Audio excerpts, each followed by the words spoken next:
Trabalho e Justiça, uma produção do Tribunal Superior do Trabalho. Olá, eu sou Anderson Conrado e você acompanha comigo as principais notícias da Justiça do Trabalho. Quem abre o nosso programa é o repórter Rossini Gomes, de Brasília. Mantida a dispensa de analista de TI que acessou o sistema de banco para burlar ponto eletrônico.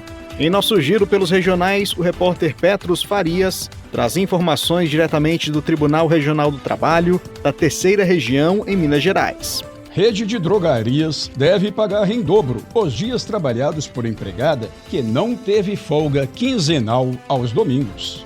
Hoje também temos uma reportagem especial sobre os 20 anos do Conselho Superior da Justiça do Trabalho. Se liga, o nosso programa já está no ar.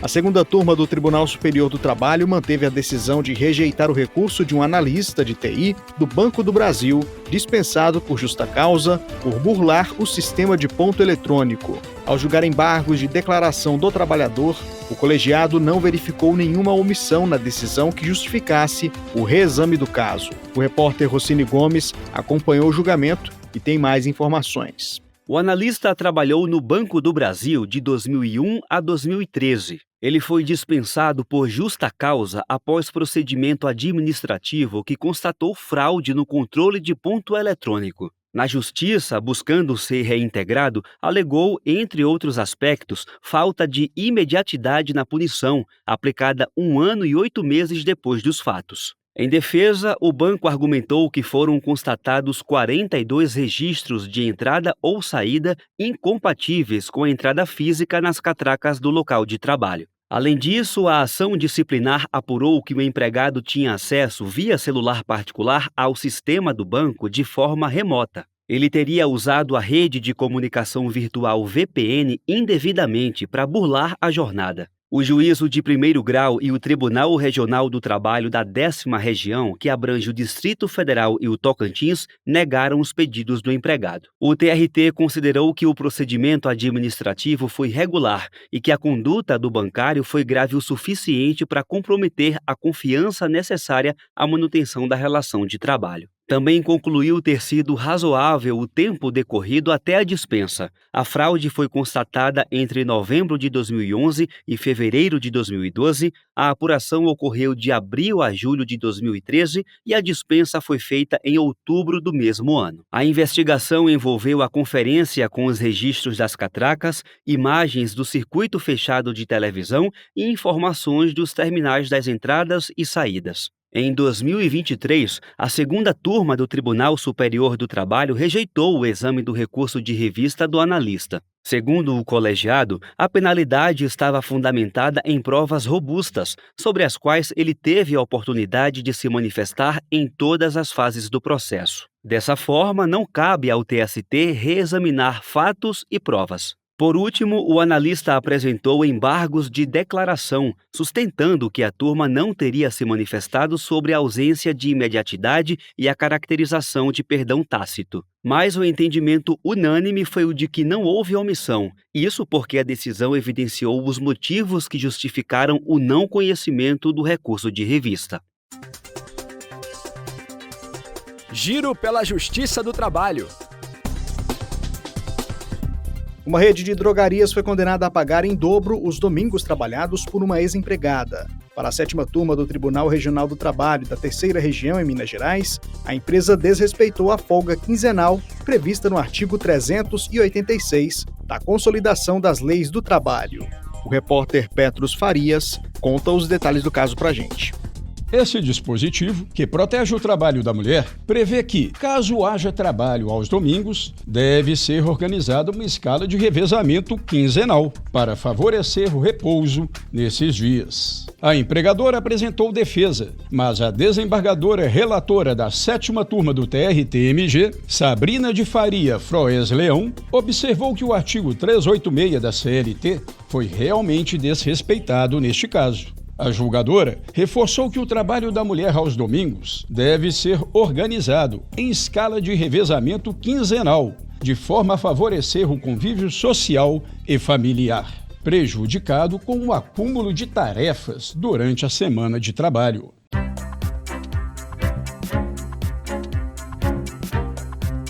Reportagem especial. Este mês, o Conselho Superior da Justiça do Trabalho celebra 20 anos de instalação. Nessas 2 décadas, o CSJT implementou projetos inovadores e iniciativas estratégicas que fortaleceram a atuação da Justiça do Trabalho. A repórter Larissa Batista preparou uma reportagem especial sobre o assunto. Vamos ouvir.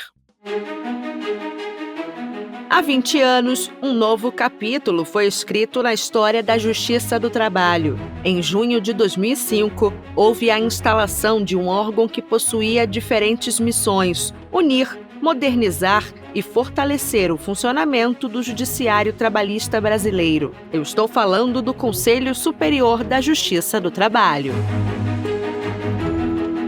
A primeira tentativa de criação do novo órgão ocorreu no ano 2000, por meio da Resolução Administrativa 724, já que havia uma grande necessidade de estabelecer um diálogo entre o Tribunal Superior do Trabalho e os Tribunais Regionais do Trabalho. Mas foi somente em 8 de dezembro de 2004, com a promulgação da Emenda Constitucional 45, também conhecida como Reforma do Judiciário, que o Conselho Superior da Justiça do Trabalho foi oficialmente criado. A emenda promoveu alterações importantes na estrutura da justiça brasileira, tornando-a mais efetiva e democrática, como afirma o vice-presidente do TST e CSJT, ministro Maurício Godinho Delgado. Esse Conselho Superior, ele não é um órgão censor, ele não veio para fazer uma fiscalização no sentido punitivo, é apenas esse foco. Não, de forma alguma. O objetivo central do Conselho Superior é trazer exatamente uma eficiência maior, uma otimização, que é uma palavra moderna, dos recursos de toda a Justiça do Trabalho. Para o ministro Lélio Bentes Corrêa, presidente do CSJT entre os anos 2022 e 2024, o órgão é um grande impulsionador de políticas públicas judiciárias, que promovem uma justiça trabalhista mais humana e próxima da sociedade. A partir das ferramentas desenvolvidas pelo Conselho Superior da Justiça do Trabalho, emprestou-se mais transparência na gestão da coisa pública. As pessoas interessadas, qualquer pessoa interessada tem acesso a informações sobre processos, sobre a natureza dos processos que nós temos julgado, sobre o desempenho da magistratura trabalhista ao lidar com essa questão tão delicada que é o interesse do cidadão, da cidadã jurisdicionados da Justiça do Trabalho. Com a reforma do Judiciário, ficou estabelecido prazo de 180 dias para que o TST adotasse as providências para o funcionamento do novo órgão. Após a aprovação de um regimento interno pelo Tribunal Pleno, a instalação do CSJT foi de fato concretizada em 15 de junho de 2005. O ministro aposentado Vontuil Abdala era presidente do TST na época e relembra como essa estruturação ocorreu. Em poucos meses, em março de 2005, o tribunal editou uma resolução estabelecendo quais seriam os procedimentos devidos para aquelas novas ações. Quando nós editamos essa resolução, nós ficamos numa expectativa danada, o que ia acontecer. Felizmente, o mundo jurídico todo acompanhou, respeitou e não houve nenhum problema, as ações começaram a correr e tal. Então, aquilo foi algo que nos deu uma satisfação muito grande, porque já estava encaminhada a nova fase da Justiça do Trabalho. A regulamentação das atividades do CSJT tramitou no Poder Legislativo brasileiro por quase 2 décadas. Foi somente em fevereiro de 2024 que o presidente da República, Luiz Inácio Lula da Silva, sancionou a Lei 14.824, que dispõe sobre a composição, competência e funcionamento do Conselho Superior da Justiça do Trabalho. Para a ministra do TST, Maria Cristina Peduzzi, presidente do órgão no biênio 2020-2022, a lei acompanhou ampliações significativas que ocorreram na estrutura do CSJT.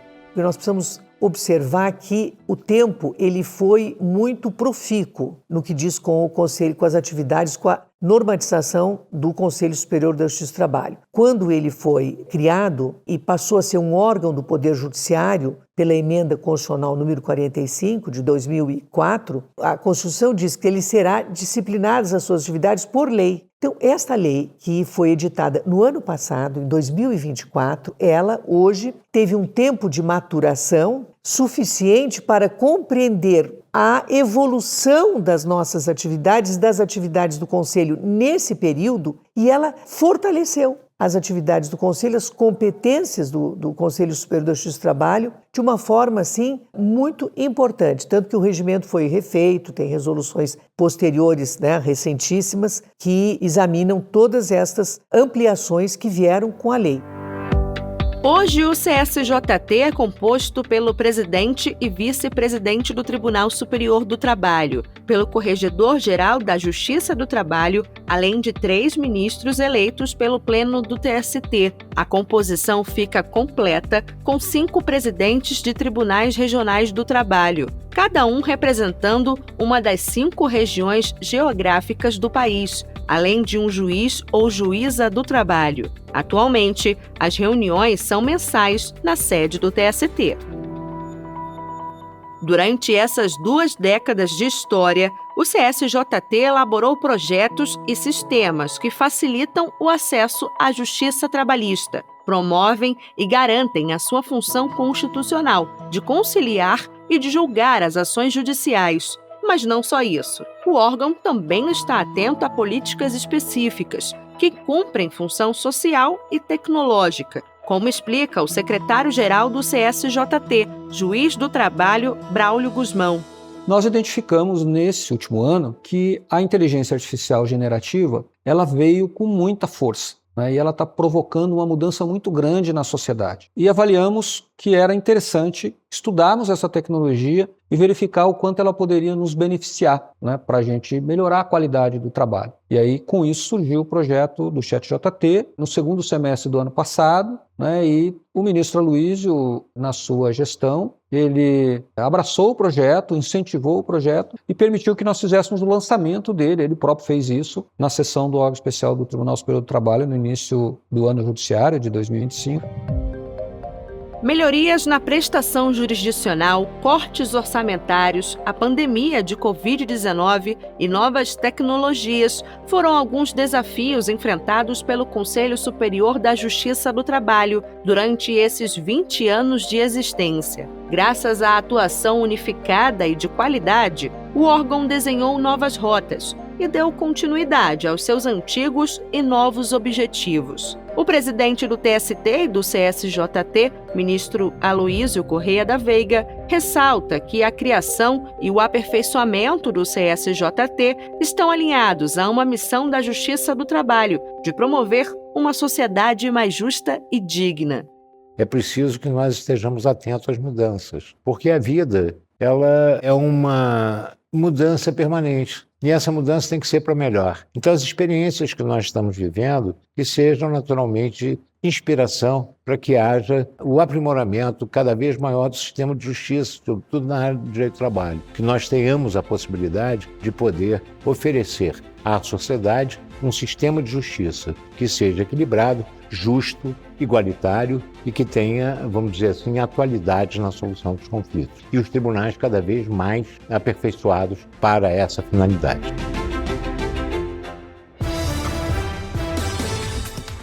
A edição de hoje termina aqui. Muito obrigado pela audiência e companhia. O Trabalho e Justiça teve a apresentação de Anderson Conrado, edição de Bruno Lima, produção de Ana Luísa Badu e Milene Teixeira, colaboração das estagiárias Ana Neves e Sofia Elizabeth Vieira, supervisão de Patrícia Rezende e trabalhos técnicos de Eduardo Miranda e Rafael Feitosa. O programa é uma produção da Rádio TST, sob a coordenação de Rodrigo Tugnoli e a supervisão geral da Secretaria de Comunicação Social do Tribunal Superior do Trabalho. Até a próxima. Tchau.